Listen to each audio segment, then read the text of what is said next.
Isang consumer group ang binuo sa Negros Occidental upang protektahan ang karapatan ng mamamayan sa pagtaas ng presyo ng langis at masasarap na pagkain ng probinsya tampok sa kanilang tourism festival.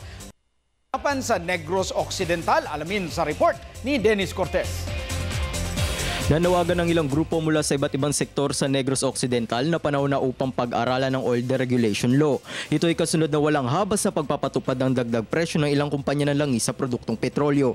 Sa pagpupulong ng Visayan Oil Price Watchdog, isang grupo na binuo upang protektahan ang karapatan ng mga consumers, tinalakay ang sunod-sunod na pagtaas ng presyo ng langis sa probinsya. Nangako naman ang Department of Energy sa pangunguna ni DOE Director Zenaida Monsada na susuportahan nila ang grupo sa pamamagitan ng pagbibigay ng kaukulang dokumento hinggil sa tamang presyuhan ng langis sa merkado.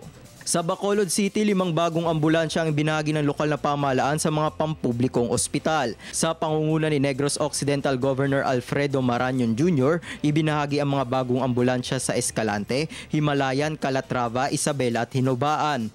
Laking tuwa at pasasalamat naman ng mga nabiyaya ang ospital sa mga bagong kagamitan na makakatulong para sa kanilang operasyon. Nagsagawa naman ng training ang Negros Occidental Police Provincial Office hinggil sa environmental laws and enforcement matapos i-turnover ang ilang patrol boat at mga kagamitan sa probinsya. Layo ng nasabing seminar na palawakin pa ang kaalaman ng mga bantay dagat upang labanan ng isda. Libo-libong katao ang nakiisa sa International Day of Peace sa Negros Occidental. Sama-samang nagsindi ng kandila ang mga grupo ng estudyante, religious sectors at ibang government employees bilang simbolo at pakikiisa para sa kapayapaan. Ipinagdasal din ng ating mga kababayan ang mga nag-alay ng buhay sa Zamboanga crisis.